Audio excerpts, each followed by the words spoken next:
R-Type Delta for the PlayStation 1. Recently I've been finding myself playing R-Type Dimensions on Xbox Live and have been blown away almost constantly by a difficulty curve that hits you like a brick wall. So I've decided to go back 10 years and see if the series has always been such a suicide one. For those of you who don't know, R-Type is a side-scrolling shoot-'em-up produced by IRM. This game, R-Type Delta, is the 7th game in the series and it was also the first game to come to the PlayStation 1. You play as the pilot of the R-Type aircraft, a small spacecraft that has been outfitted with some good old 22nd century technology. Your mission is to destroy the Bido Empire. Although in the early days of R-Type, like the arcade games, until 2003, you didn't really know that there was much of a storyline like destroy the Bido Empire, you just knew there's the enemy, shoot, and shoot some more. The game offers you a choice of 4 unique ships. The classic R9, which has been in the series since the original arcade game, the new RX, which deploys tentacle firing arms, the R13, my particular favourite, which uses an anchor system, and the unlockable POW armour, which uses Bido technology stolen from the enemy.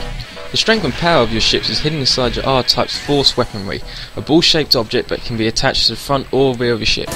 These weapons are invincible and can absorb all forms of energy and matter, making them very effective offensive and defensive weapons. However, the ships themselves are not as powerful when it comes to taking enemy blows. More to the point, you can't take enemy hits or you'll just instantly be destroyed. This creates one of the biggest challenges in the R-Type, which is planning where to place your force piece on your ship to maximise defence for each section of the level. In each level, enemies can come from left, right and centre, meaning you really have to plan where to place your force piece to really mount an effective defence. Throughout each level in the game, there are a number of space pods that fly around carrying different weapon power-ups. These power-ups consist of red, blue and yellow. Each result in a different laser type that has been designed for a particular role. Red has been designed for air-to-air combat, yellow is designed for air-to-ground combat, and blue is a good all-rounder that can pretty much take on either ground or air targets, although not as effectively as its 2 counterparts. On top of the force piece your ship can use, each ship comes with some form of cannon, which at a moment's notice can be powered up to destroy multiple enemies, or can be overcharged to deliver a much larger blast which usually clears most enemies from your screens. And finally you have the Dose super weapons. These supercharged weapons come in the form of your force piece. However, getting your force piece charged to 100% to fire is an extremely risky job, as it requires you to fly headfirst into enemy fire. The result of activating this weapon at 100% is a 5-second burst of pure energy, reducing the most common enemies down to dust, although it won't blow too many bosses away as they do have quite a bit more HP. The controls of this game are actually quite simple. You use the D-pad to move your ship around, X to launch your force piece away from your ship, or use it again to call it back to your ship. Use the circle button to use repetitive fire, this will fire all your standard weapons in rapid succession. Square will charge your weapon system, triangle will fire your supercharged weapon systems, and L1 and L2 change the speed mode of your ship. Speed modes are used to make your ship more accurate and more controllable. For instance, you might want to use the fast mode to be able to shoot down multiple enemies, although during boss fights you might want to slow your ship down to actually fire more precisely into waves of enemy fire. The levels in R-Type Delta and the rest of the R-Type series is what makes this game so appealing to hardcore shoot-'em-up players.